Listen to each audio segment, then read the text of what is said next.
Assalamualaikum warahmatullahi wabarakatuh. Ketemu lagi dengan saya Sri Wartini, calon guru penggerak angkatan 11 Kabupaten Rembang. Pada video kali ini saya akan menyampaikan tentang aksi nyata modul 1.4 budaya positif. Penyebaran pemahaman kepada rekan guru, staf, dan wali murid di Taman Kanak-kanak Penny. Sri Wartini, calon guru penggerak angkatan 11 Kabupaten Rembang dari instansi TK Penny. Kepadanya Ibu Sri Wartini disilakan.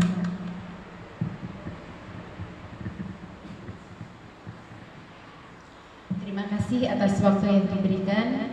Assalamualaikum warahmatullahi wabarakatuh.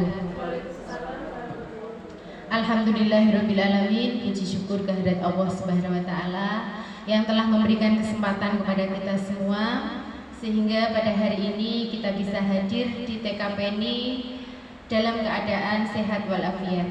Kepada yang terhormat Ibu Umi Saadah selaku Kepala TK Penny, kepada yang terhormat Ibu Guru TK Penny dan semua staf TK Penny, terima kasih atas kehadiran panjenengan semua. Sebelum saya memaparkan apa yang menjadi presentasi saya, panjenengan semua diundang ke sini karena yang akan saya sampaikan nanti berkaitan dengan budaya positif. Kita semua ini nantilah yang akan menjadi model atau contoh atau teladan dari penerapan budaya positif di lingkungan sekolah maupun di rumah, model bagi anak-anak kita semua. Terima kasih, mohon izin untuk presentasi. Budaya positif yaitu menyebarkan pemahaman dan penerapan pengalaman budaya positif. Saya Sri Wartini SPD, calon guru penggerak angkatan 11 dari instansi TK Penny Kabupaten Rembang. Konsep inti budaya positif yang akan kita pelajari hari ini yaitu tentang perubahan paradigma belajar. Yang kedua tentang disiplin positif, nilai-nilai kebajikan, kebutuhan dasar manusia, motivasi perilaku manusia, posisi kontrol seorang guru, keyakinan kelas, dan penyelesaian masalah murid dengan segitiga restitusi. Yang pertama kita bahas tentang pembelajaran dengan paradigma baru. Pembelajaran dengan paradigma baru merupakan pembelajaran yang dirancang berdasarkan pembelajaran berdiferensiasi, yaitu pembelajaran yang berpusat pada murid, sehingga para peserta didik belajar sesuai kebutuhannya berdasarkan tahap perkembangan sesuai teori psikologi modern untuk mewujudkan profil pelajar Pancasila, di mana profil pelajar Pancasila memuat 6 dimensi, yaitu beriman, bertakwa kepada Tuhan Yang Maha Esa dan berakhlak mulia, mandiri, bernalar kritis, berkebinekaan global, bergotong royong, dan kreatif. Nah, di era seperti ini, seperti saat ini, kita harus meluruskan miskonsepsi tentang teori kontrol, ya, bahwa ilusi guru mengontrol murid itu yang perlu kita luruskan.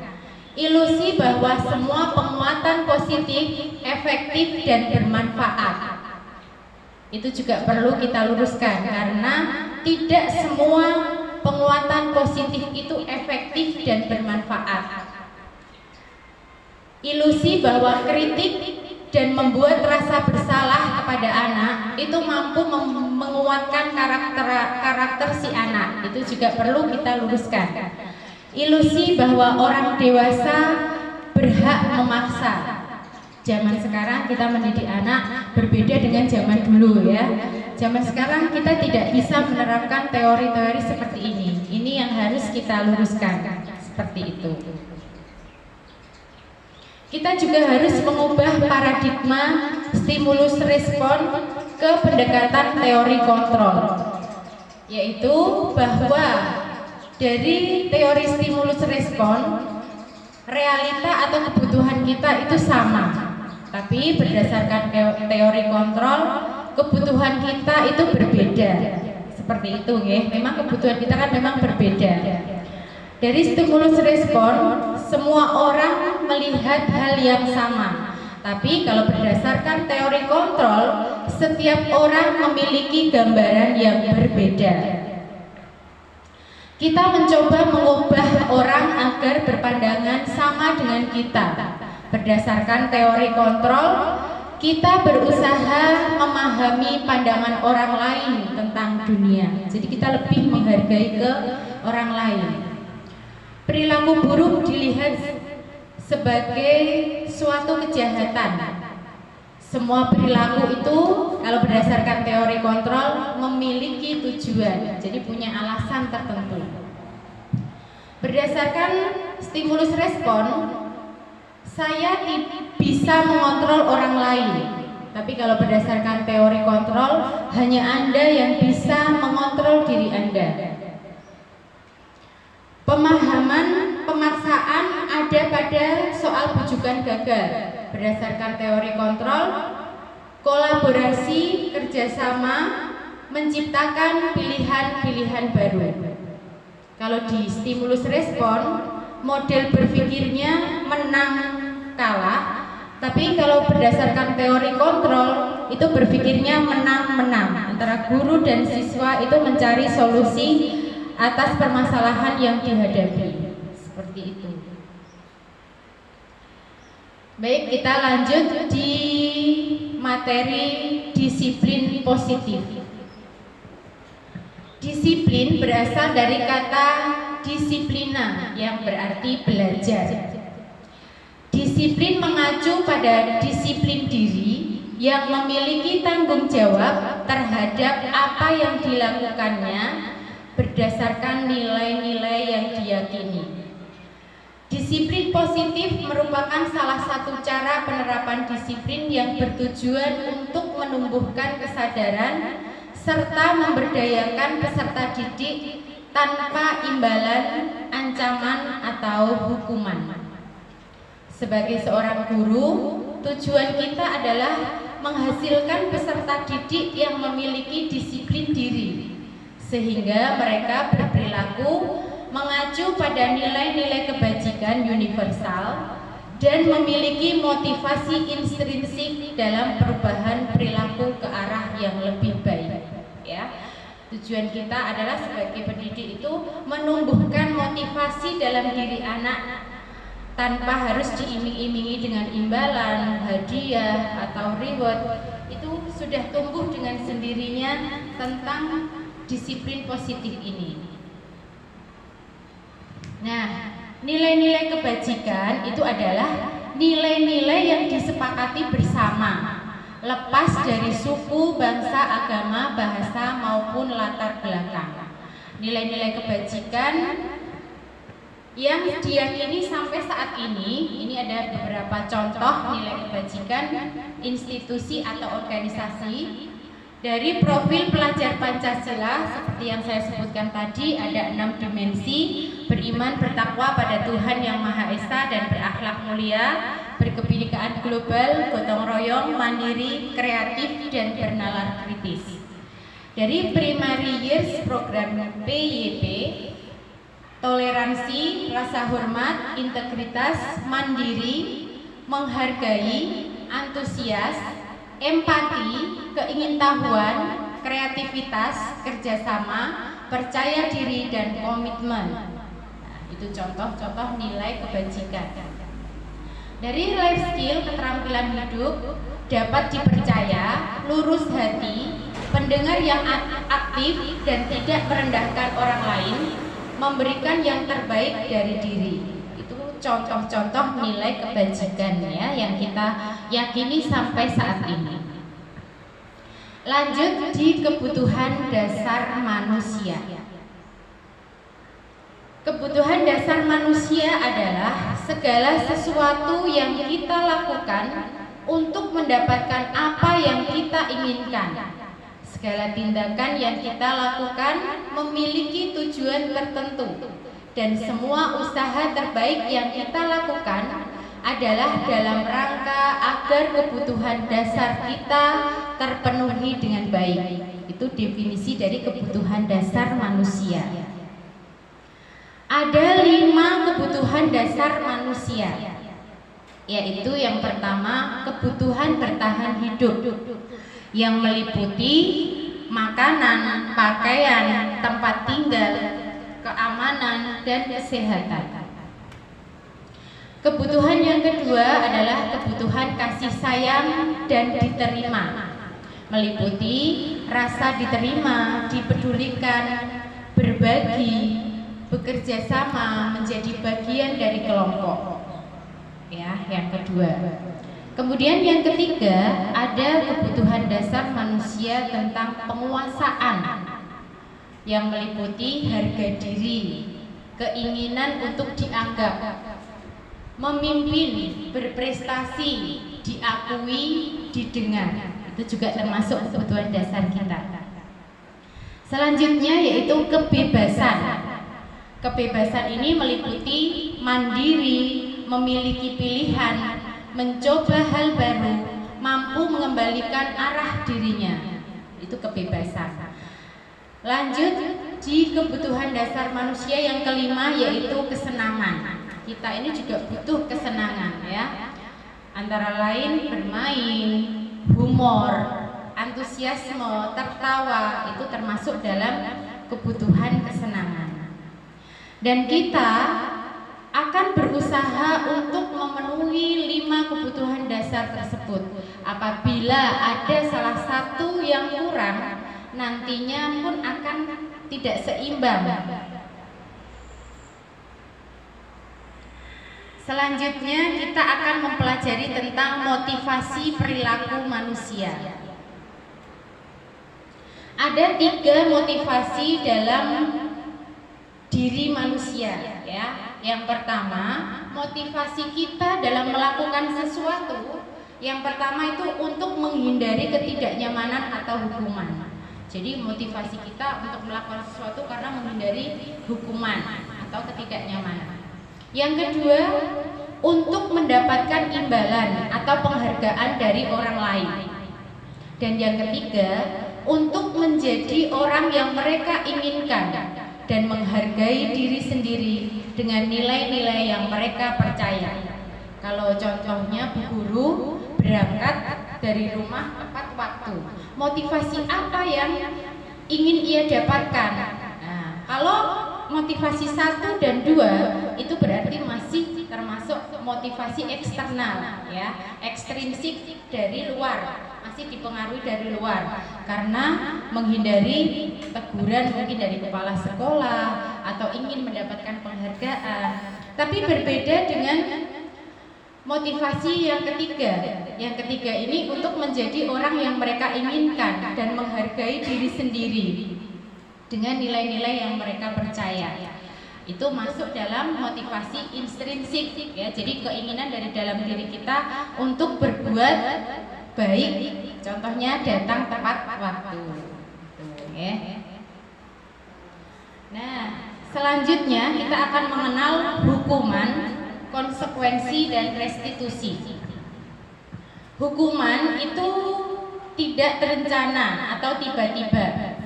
Ya, murid tidak tahu apa yang terjadi dan tidak dilibatkan, bersifat satu arah, berupa hukuman fisik atau psikis. Misalnya ada suatu permasalahan, ya, murid kita terlambat, nah kita memberikan hukuman, kan itu tidak terencana, tiba-tiba seperti itu, okay.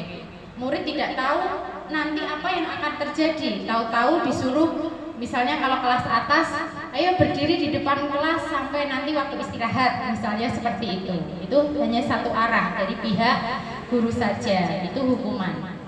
Kalau konsekuensi itu terencana atau disepakati sesuai aturan, tapi murid tetap dibuat tidak nyaman. Karena apa? Karena guru selalu memonitor murid, dan murid itu akan tertib nantinya bila diawasi. Konsekuensi itu mengarahnya ke situ. Berbeda lagi dengan restitusi. Kalau restitusi itu proses menciptakan kondisi bagi murid untuk memperbaiki kesalahan. Proses kolaboratif yang mengajarkan murid untuk mencari solusi sendiri. Nah, ini nanti restitusi akan kita pelajari lebih lanjut di slide berikutnya. Selanjutnya kita akan mengenal yang namanya 5 posisi kontrol seorang guru, karena ini nanti juga berkaitan dengan budaya positif ya. Kita sebagai guru, posisi apakah yang akan kita terapkan nanti ya? 5 posisi kontrol seorang guru itu ada yang sebagai penghukum, yang kedua pembuat rasa bersalah, yang ketiga sebagai teman, yang keempat sebagai pemantau, dan yang kelima sebagai manajer. Baik, akan saya jelaskan satu persatu ya. Ini contoh penerapannya untuk lebih jelasnya. Untuk contoh penerapan 5 posisi kontrol pada kasus anak yang sering terlambat misalnya. Kalau guru sebagai posisi kontrol penghukum, ini biasanya kata-kata yang atau pernyataan yang dilontarkan kepada murid itu seperti ini. Ayo berdiri di depan dengan 1 kaki misalnya. Tapi kalau anak TK tidak ya. Ini untuk kelas-kelas yang atas. Kemudian penghukum ini menurut saya sangat tidak efektif ya. Karena apa? Karena dengan menghukum itu kita tidak akan merubah perilaku si anak. Yang ada apa? Yang ada anak itu hanya malah pendendam, menjadi pendendam. Itu kalau penghukum. Kemudian pembuat rasa bersalah. Itu biasanya guru melontarkan atau berdialog yang diucapkan seperti ini. Berapa kali ibu ingatkan, kamu selalu mengecewakan ibu. Jadi itu lebih mengedownkan mental si anak, ya. Karena ibu selalu kecewa dengan tindakan yang ia lakukan. Ini berakibat apa bagi anak? Berakibat bagi anak mentalnya itu dia merasa orang yang gagal, merasa manusia yang gagal, seperti itu. Karena dia tadi saya sudah mengecewakan bu guru saya, seperti itu. Kemudian sebagai teman, kita kadang memang sebagai teman, tapi harus kita ingat bahwa sebagai teman pun harus kita batasi dalam artian tanda kutip seperti ini. Karena apa? Karena nanti akibatnya murid itu akan tergantung dengan kita. Contohnya seperti ini. Misalnya tadi pada kasus yang terlambat tadi ya, ayolah kita ikuti aturan sekolah. Tolong bantu ibu ya, gurunya memelas seperti itu. Ya sudah, lain kali jangan seperti itu lagi. Nah, murid diperlakukan sebagai teman. Tapi ketika ada permasalahan, guru tidak bisa membantu, murid akan kecewa. Ah, tak kirain sebagai teman, ternyata ya tidak. Jadi efeknya tidak berlanjut terus, hanya sementara saja ketika dia dibantu. Jadi ada ketergantungan antara murid dengan guru. Nah, selanjutnya sebagai pemantau, biasanya kata-kata yang dikeluarkan guru itu seperti ini. Kamu sudah melanggar aturan, kamu tahu konsekuensinya jika terlambat. Nah, seperti itu. Jadi sang guru ini dia berdasarkan berbasis data. Sudah berapa kali kamu terlambat? Nah, seperti itu. Kamu tahu konsekuensinya. Itu sebagai pemantau. Dan akibatnya bagi anak apa? Anak akan tertib ketika diawasi, dipantau oleh guru. Tapi ketika tidak, dia akan sikapnya atau perilakunya akan seenaknya sendiri, karena guru menempatkan posisinya sebagai pemantau. Berbeda lagi dengan posisi guru sebagai manajer, ya. Kalau sebagai manajer, ini ada kolaborasi antara guru dan murid, di mana guru dan murid itu berdialog mencari solusi bersama untuk memecahkan permasalahan yang dihadapi murid. Contohnya seperti ini, kata-katanya yang diucapkan. Apakah kamu tahu kesalahanmu? Ya, jadi membangkitkan pemahaman kesadaran murid. Bagaimana dia mengetahui tidak kesalahan yang diperbuat? Kira-kira bagaimana kamu memperbaiki kesalahannya? Jadi diajak untuk berpikir mencari solusi seperti itu. Kalau sebagai manajer, dan posisi yang paling ideal seorang guru itu adalah sebagai manajer. Jadi tidak misal, dan pasti itu misalnya menjumpai sebuah kasus tidak langsung menghukum atau membuat rasa bersalah, atau sebagai teman kadang bisa sebagai pemantau, dan sebagai manajer inilah yang posisi yang paling ideal, di mana anak disareh istilahnya gitu ya, disareh, direm-rem, dia difahamkan dengan kesalahan yang diperbuat, dia menstimulasi anak, merespon berpikir anak bagaimana memecahkan masalah yang dihadapinya seperti itu, dan bagaimana dia akan memperbaiki dari kesalahannya itu. Itu kalau guru bisa menempatkan posisinya sebagai manajer. Sekarang ini ada beberapa pernyataan. Coba nanti posisi kita ini sebagai apa? Yang pertama, saya sangat kecewa dengan kamu. Kira-kira ini posisi kontrol guru sebagai apa? Sebagai pembuat rasa bersalah, ya. Saya kecewa dengan kamu. Yang kedua, kamu tidak pernah benar melakukannya. Berarti sudah didoktrin salah terus.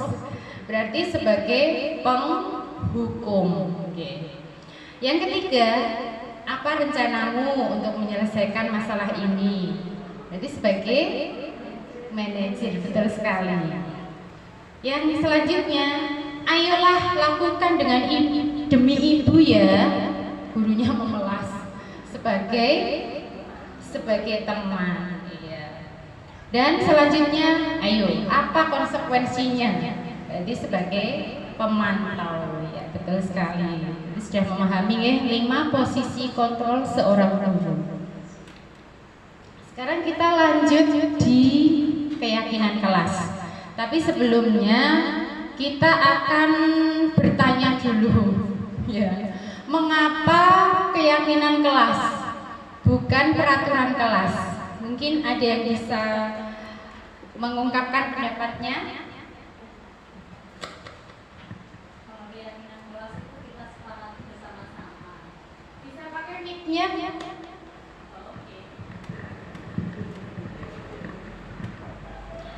Kalau menurut saya, untuk keyakinan kelas itu kita buat berdasarkan kesepakatan bersama-sama dalam satu kelas. Kalau peraturan kelas itu sudah mungkin hanya guru yang membuat peraturan kelas untuk ketertiban kelas. Jadi untuk keyakinan itu kita sepakati bersama-sama dalam satu kelas, seperti itu.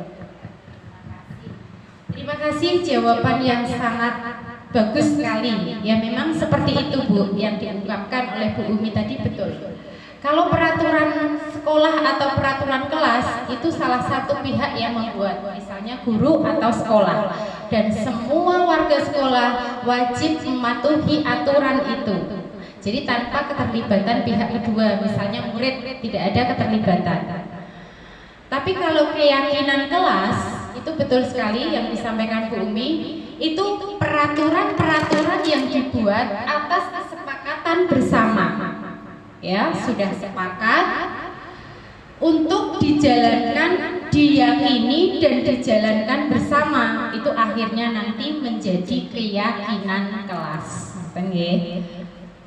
Jadi kesepakatan dan keyakinan itu hampir-hampir mendekati, karena keyakinan itu adalah kesepakatan bersama yang diyakini untuk dijalankan bersama. Seperti itu nggih. Nah, untuk pembuatan keyakinan kelas ini masih bersifat abstrak, ya, berupa pernyataan universal. Tadi ya, pernyataan universal, contoh-contoh nilai kebajikan yang sudah saya sebutkan di depan tadi, dibuat dalam pernyataan positif, sedikit saja agar mudah diingat, sesuai kondisi kelas atau sekolah agar mudah diterapkan. Semua warga sekolah atau kelas dilibatkan dalam pembuatannya. Ya, ini contoh pembentukan keyakinan kelas. Jadi keyakinan kelas itu masih bersifat abstrak. Maksudnya abstrak itu seperti ini, berupa pernyataan universal. Ini kemarin saya sudah mencoba membuat dengan anak-anak. Itu seperti ini, Bu. Apa yang kita lakukan, misalnya saya membuatnya seperti itu. Apa yang kita lakukan kalau kita sudah masuk? Nah, itu nanti yang akan kita yakini bersama dan kita jalankan bersama. Nah, ini ada seperti ini, masih abstrak, itu berupa nilai-nilai kebajikan seperti saling menghormati. Dan bagaimana anak usia TK bisa menjalankan seperti ini? Kalau ini ada di tabel Y, X, dan Y ya, itu maksudnya seperti ini. Kalau di usia TK, itu kita jelaskan secara rinci tindakannya. Misalnya anak-anak berpendapat kan seperti ini. Kalau sudah masuk harus rapi, Bu, duduk karena mau berdoa.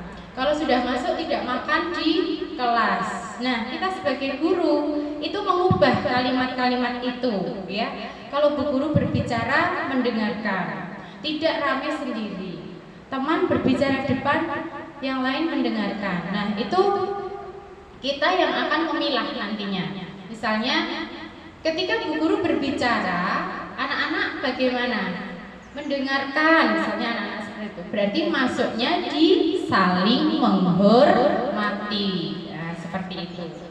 Kalau sudah masuk harus duduk rapi karena mau berdoa. Selesai bermain dirapikan. Berarti patuh aturan, misalnya seperti itu.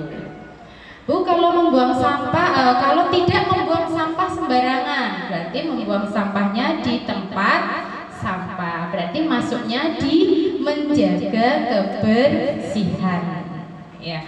Kalau bermain tidak saling dorong, Bu, saling membantu teman. Berarti masuknya di sayang teman. Seperti itu. Jadi masih bersifat abstrak atau nilai-nilai kebajikan tadi. Sudah, terima kasih. Nah, itu keyakinan kelas ya. Terus bisa kita lanjutkan masih dalam di keyakinan kelas. Ini ada tahap-tahapannya dalam pembuatan keyakinan kelas ya. Langkah atau yang kita buat bersama anak-anak, langkahnya yang pertama itu murid berpendapat. Murid diberi kebebasan untuk berpendapat. Jadi yang saya contohkan tadi, ayo anak-anak, hari ini kita akan buat kesepakatan kelas ya. Kalau kita sudah masuk, apa yang harus kita lakukan? Jadi anak itu diajak berpikir. Anak berpendapat, bebas berpendapat. Semua pendapat anak ditampung oleh guru. Nah, setelah itu, setelah guru menampung semua pendapat anak, guru memilah, ya, memilah dan mengubahnya ke kalimat positif seperti yang saya contohkan tadi. Memilah berarti selesai bermain dirapikan, selesai mengerjakan tugas dikembalikan di keranjangnya, berarti masuk di tanggung jawab. Misalnya seperti itu. Guru memilah seperti itu ya. Dan menyepakati keyakinan kelas tersebut. Kalau sudah semuanya sudah disebutkan anak, kira-kira itu sudah lengkap, kita guru itu membuat kesepakatan dengan murid. Berarti kita sepakat ya, ini yang harus kita jalankan, seperti itu. Kita merespon anak, menstimulan anak, memberikan respon itu seperti itu. Jadi anak diajak untuk bernalar. ya. Berarti oh iya, tadi aku sudah sepakat sama Bu Guru untuk membuat keyakinan kelas tadi. Berarti aku punya kewajiban untuk melaksanakannya. Jadi kita berusaha menumbuhkan motivasi intrinsik dari dalam diri anak. Kemudian seorang guru membuat seperti ini tadi, ya, seperti yang saya contohkan tadi. Untuk apa tujuannya? Sebagai pengingat, ya, ketika anak-anak lupa, ayo kita kemarin sudah buat loh kesepakatan kelas seperti ini. Nah, berarti dia mulai mengingat kembali, ya, seperti itu. Tidak anak tok, kita saja orang tua kadang juga lupa kesepakatan yang kita buat. Nah, ini sebagai pengingatnya. Kemudian kita lakukan evaluasi.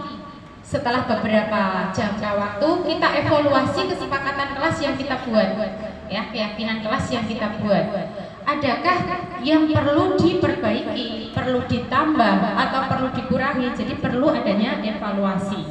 Seperti itu tahap-tahapannya, ya. Nah, ini ada contoh video tentang pembuatan keyakinan kelas. Marilah kita saksikan bersama.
Contoh pembuatan keyakinan kelas yang saya terapkan di kelas saya, okay.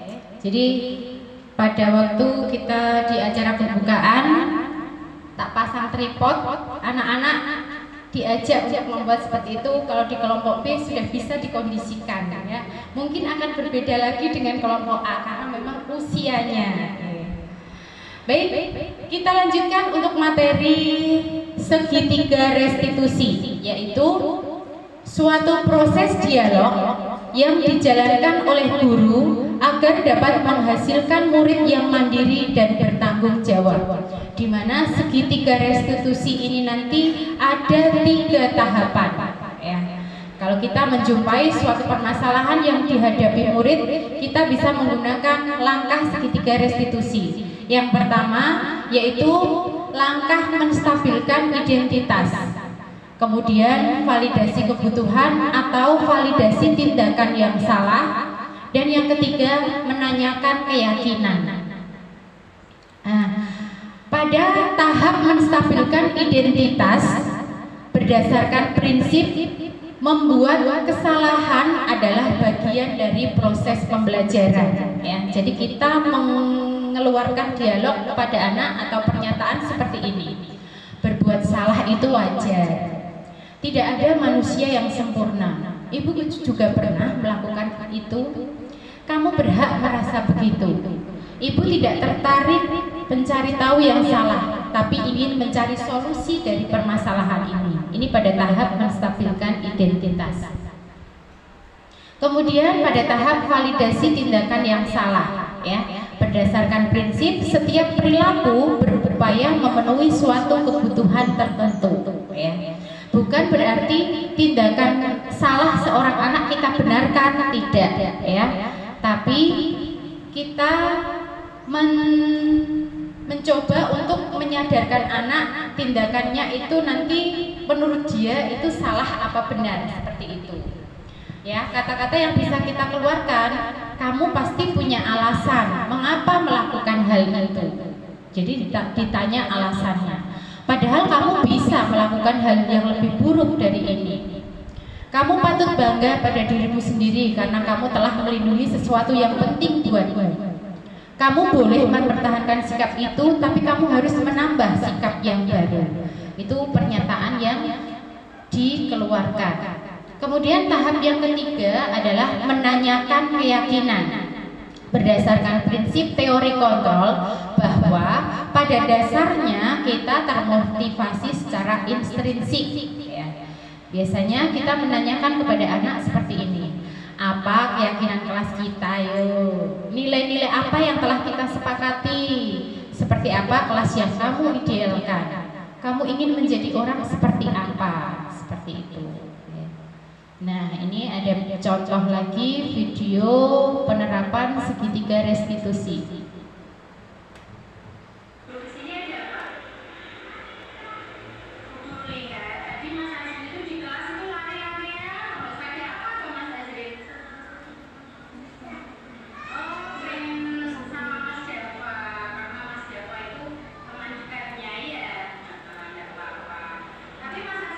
Pada tahap menstabilkan.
tadi beberapa permasalahan yang dihadapi murid kita, dan kita berusaha untuk menerapkan segitiga restitusi tersebut, ya. Baik, sampai di penutup, memang ya dalam penerapan program budaya positif hendaknya guru memiliki standar kepribadian, profesional dan sosial yang baik, di mana guru mampu merefleksi dirinya dalam posisi kontrol saat ini. Bagaimana perjalanan dirinya sebagai among atau manajer yang menuntun murid-muridnya menjadi insan yang mandiri, merdeka dan tanggung jawab sesuai dengan standar pendidikan di Indonesia. Baik, sampai di penghujung presentasi saya ucapkan terima kasih. Wassalamualaikum warahmatullahi wabarakatuh.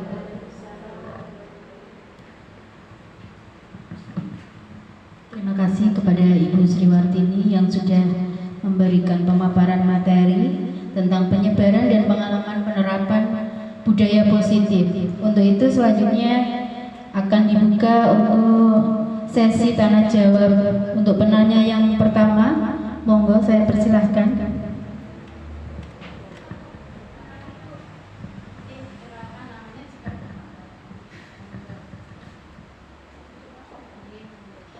Assalamualaikum warahmatullahi wabarakatuh.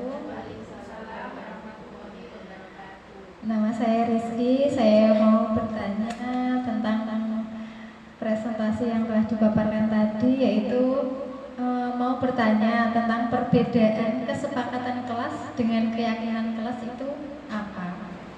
Sekian pertanyaan dari saya. Wassalamualaikum warahmatullahi wabarakatuh.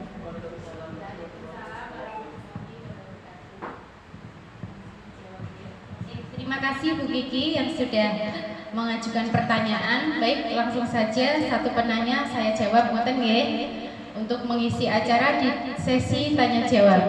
Tadi sudah saya jelaskan bahwa kesepakatan kelas itu adalah peraturan-peraturan yang dibuat bersama, yang dibuat bersama antara guru. Kalau peraturan kesepakatan kelas dibuat guru dengan murid.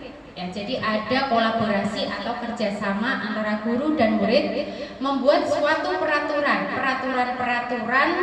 yang terdiri dari A, B, C, D yang sudah disepakati. Itu namanya kesepakatan kelas.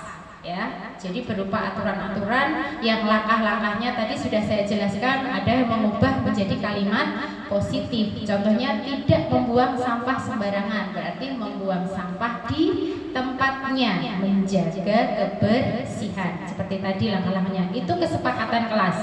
Sampai di situ, kemudian kesepakatan kelas ini diyakini untuk dijalankan bersama. Itulah yang dinamakan keyakinan kelas. Seperti itu jawaban dari saya, Bu Kiki. Mungkin kalau belum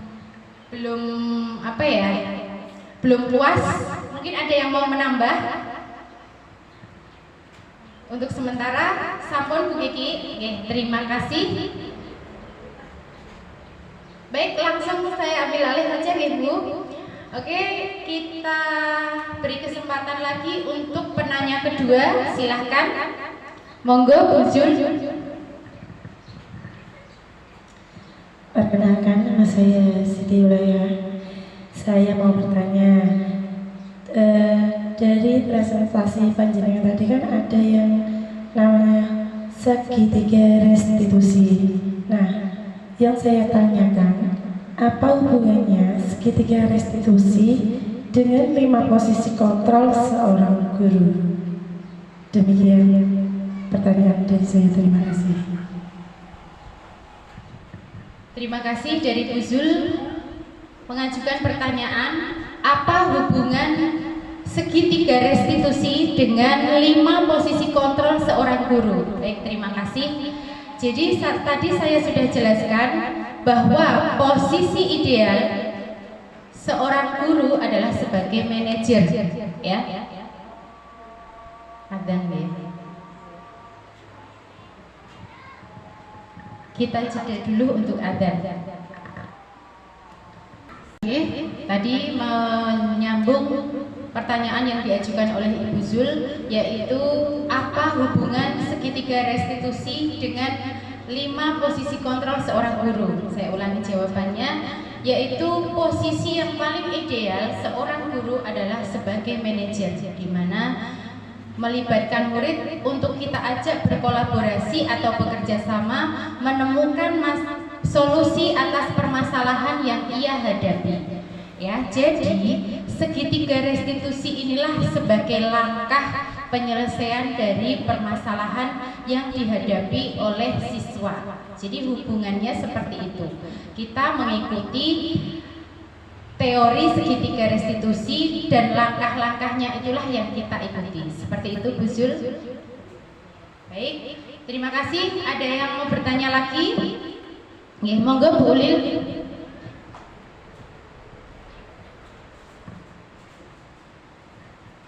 Perkenalkan, nama saya Ulil Wamiro. Yang ingin saya tanyakan adalah, apakah semua masalah pada murid bisa diselesaikan dengan segitiga restitusi? Terima kasih. Baik, langsung saya jawab. Mungkin sebelum saya jawab ada yang mau menanggapi? Baik, langsung saya jawab saja ya. Apakah semua permasalahan yang dihadapi murid itu bisa diselesaikan dengan langkah segitiga restitusi seperti itu nggih? Menurut saya tidak semua masalah diselesaikan dengan segitiga restitusi. Karena apa? Karena beragamnya masalah yang dihadapi murid, ya bukan berarti murid kita bermasalah, itu bukan. Maksudnya seperti ini, kita menjumpai setiap hari, itu kan apalagi kita di ranah TK, ada saja yang dibuat anak nih, tingkah atau perilakunya dalam bermain, dalam belajar. Nah, kita mengambil contoh, salah satu contoh, misalnya dalam antrian cuci tangan, ada yang masih bengong, ngowoh wae. Kemudian kita sebagai guru mesti menegur, ayo Mbak cuci tangan yuk, sudah kosong, seperti itu. Berarti kan spontan, tidak harus dengan langkah segitiga restitusi, karena memang permasalahan atau kasusnya seperti itu. Berbeda lagi kalau ada yang berantem saat cuci tangan. Nah, itu yang harus nanti kita selesaikan dengan langkah segitiga restitusi. Atau ketika kita tegur si anak itu melamunnya berlebihan, berarti ada kebutuhan dasar manusia yang kurang pada diri anak tersebut. Kan seperti itu logikanya ya. Jadi kita butuh langkah segitiga restitusi untuk menyelesaikan permasalahan yang dihadapi murid. Jadi jawabannya seperti itu ya Bu Ulil. Terima kasih.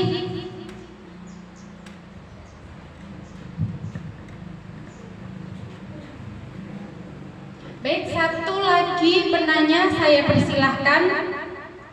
Oke, monggo Bu. Assalamualaikum warahmatullahi wabarakatuh. Nama saya Mas Laka. Saya mau bertanya, selama menjalankan pemecahan masalah dengan segitiga restitusi, apakah kendala atau tantangan yang Bu Guru hadapi? Baik, terima kasih. Baik, terima kasih untuk pertanyaan yang diajukan oleh Ibu Maslahah. Tantangan atau kendala yang saya hadapi ketika saya menerapkan segitiga restitusi pada permasalahan yang dihadapi murid-murid saya, ya, karena memang kita ini kan memang di ranah TK. Kendala atau tantangan saya itu memang di usia TK atau usia dini, itu kan daya fokus anak memang masih rendah atau masih sedikit sekali. Jadi tantangan saya itu kadang mengkondisikan anak dalam menerima apa yang saya sampaikan itu agar bisa dicerna oleh anak dengan seusia itu yang menjadi tantangan saya. Dan tantangan itu bisa saya selesaikan dengan apa? Itu tadi kita memahami bahwa daya konsentrasi anak di usia TK memang masih rendah, seperti usia dini itu memang sangat rendah berbanding dengan usianya, ya.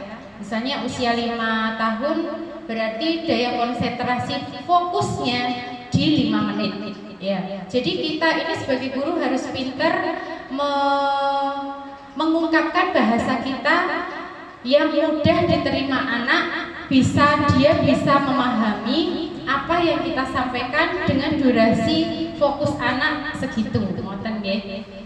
Memang itu tidak mudah, tidak semudah kita mengucapkan dengan lisan kita, ya. Kita harus banyak berlatih sebagai seorang guru.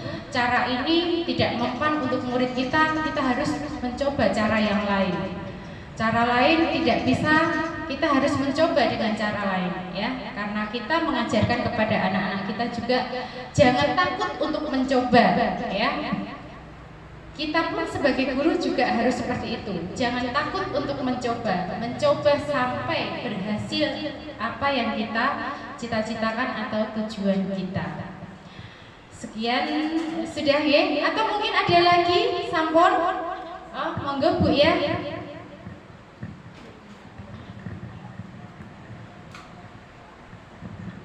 Assalamualaikum warahmatullahi wabarakatuh. Perkenalkan, nama saya Ibu Masuyah, wali murid dari TKA. Di sini saya bukan bertanya ya Bu, tapi saya melihat dari paparan Ibu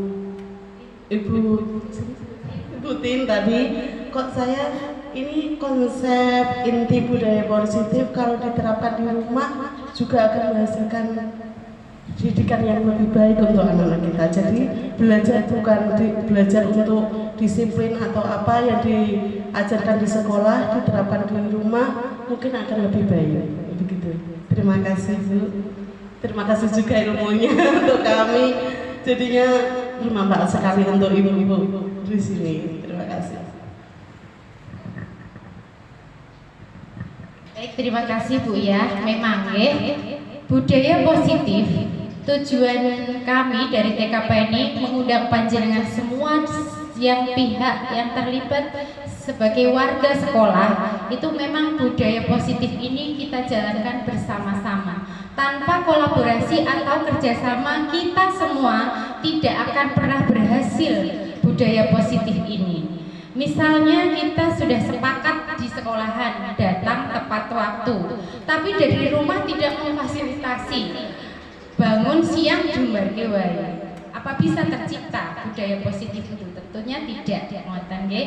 Jadi makanya kita ini sebagai model, Bu Guru sebagai model di sekolahan, Ibu sebagai model atau orang tua sebagai model di rumah. Jadi kita sebagai contoh atau model bagi anak-anak kita untuk terwujudnya atau keberhasilan dalam budaya positif tersebut. Terima kasih atas tanggapannya Bu ya. Baik, langsung saja untuk acara yang terakhir ya. Untuk sesi tanya jawab saya kira cukup. Untuk waktu selebihnya saya haturkan kepada pembawa acara Bu Tuti. Baik, terima kasih atas antusias para peserta pada siang hari ini dalam sesi tanya jawab. Terima kasih. Untuk selanjutnya kita akan memberikan kesimpulan bahwa untuk menerapkan budaya positif di lingkungan kelas ataupun sekolah kita harus berkolaborasi dengan semua pihak terkait agar penerapan budaya positif ini bisa berkesinambungan baik di lingkungan sekolah ataupun di lingkungan rumah. Kita sebagai peserta didik atau orang tua wali murid, kita sebagai model untuk anak-anak kita, untuk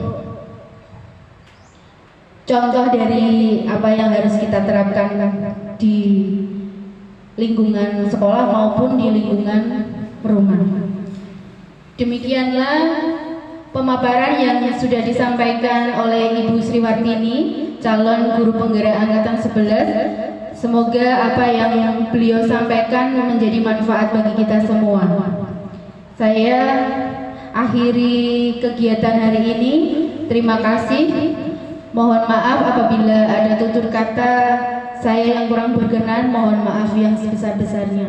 Wa taufiq wal hidayah. Wassalamualaikum warahmatullahi wabarakatuh. Ibu semua mohon untuk foto bersama dulu ya.